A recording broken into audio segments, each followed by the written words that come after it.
Come on in, Jeremy. When veterans come to the prosthetics department at the San Diego VA Hospital in La Jolla, So today we're going to fit you with your new weightlifting arm. they're cared for by some people who know what it's like to walk in their shoes.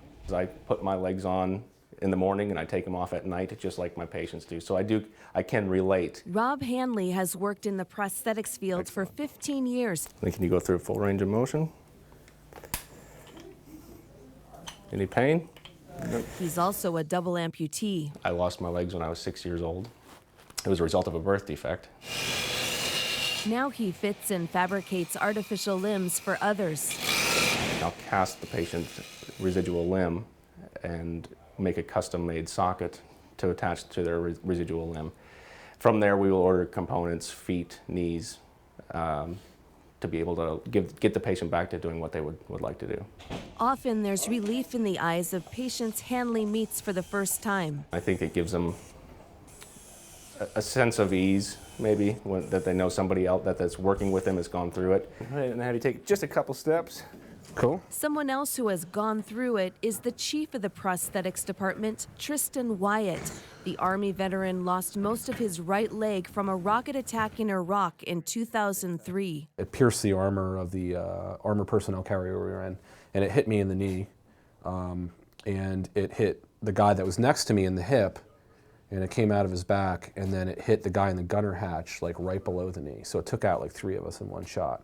The 3 men, all friends, were among the war's first amputees. They spent years together recovering. It was helpful, like, that my friends were there with me. It was good that, you know, I had a support system with the other 2 guys, you know, and the hardest part was going home. You know, you go home and it's, you know, you go back to, you know, a town in a world that looks completely different. Wyatt started working for the VA 10 years ago as an intern. He wanted to help other veterans. Now he's in charge of a $25 million department budget.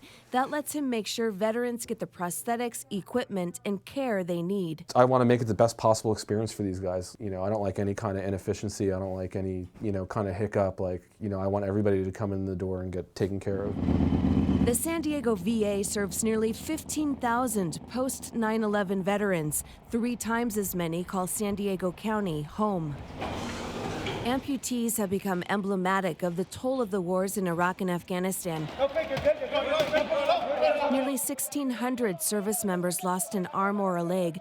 Hundreds lost multiple limbs, like San Diego Marine veteran Jorge Salazar.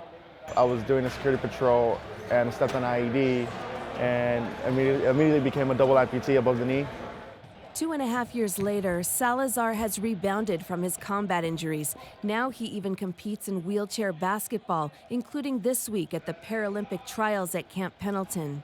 If I didn't have these sports, I wouldn't know what I would be doing. You know, I knew I would have to go get a job or go to school, but if it wasn't for this, I would be probably a little lost. He says the San Diego VA prosthetics team helped him find his way.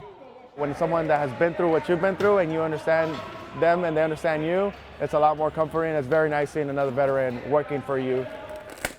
Oh, that feels much better.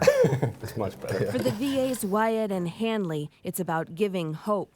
We have a connection to it because we are users of the service. And not to say that, like, we have more of a vested interest than other people do, but I think it's closer to our hearts. You know, it's something that we want to do. We're here because we want to be, not because we have to be.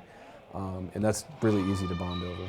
Amputees tend to migrate towards each other, and we definitely relate.